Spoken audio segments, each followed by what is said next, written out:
중소벤처기업과 소상공인을 대변하는 예스티비 뉴스 첫 소식입니다.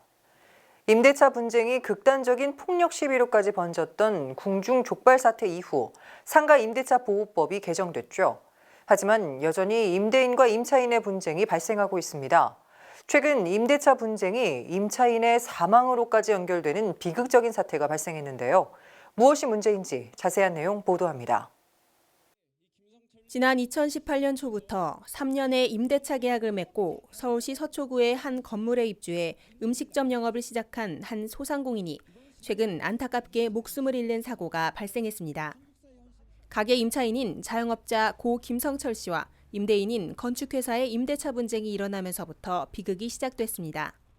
꼴더덕이라는 가게를 2018년 3월부터 운영해 오던 고 김성철 씨는 건물주인 건축회사로부터 가게를 운영한 지 2개월 만에 리모델링을 하겠다는 통보를 받았습니다.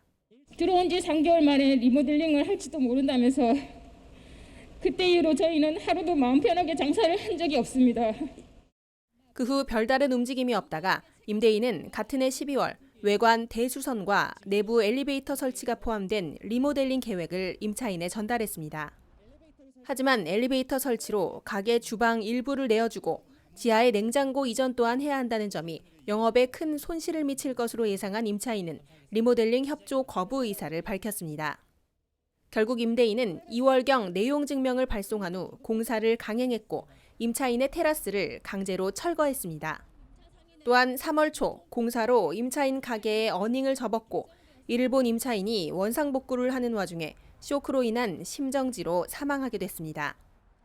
그럼에도 임대인 측에 사과는 없었고 오히려 임차인의 사망으로 계약 해지를 통보했습니다. 유가족들은 가장의 갑작스런 죽음을 슬퍼하며 억울한 심정을 호소했습니다. 계약되는 리모델링에 대해서는 한마디 말도 없었다가 갑자기 날아든 소식에 당혹감밖에 없었습니다. 그때부터 저희 아버지는 걱정이 많아지시고 가슴 통증을 수시로 겪으셨습니다. 이번 임대차 분쟁과 관련한 시위를 이어가며 다시는 이런 일이 재발하지 않기를 바란다는 입장입니다. 문제는 현행 상가임대차보호법상 리모델링 공사는 재개발, 재건축과 달리 사전 고지 의무가 없어 이처럼 억울한 임차인의 피해가 또 발생할 수 있다는 사실.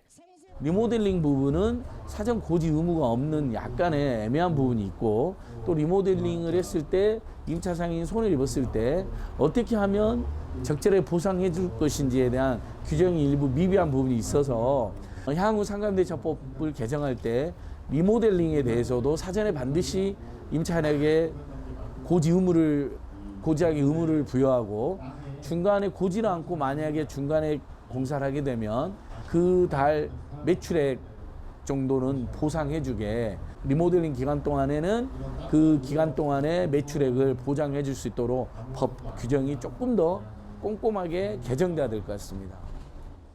이에 유가족을 비롯한 각종 시민단체와 정당은 재건축, 대수선 공사 인허가 단계에서 세입자와의 협의 여부를 의무적으로 확인하는 법 제정의 촉구에 나섰습니다.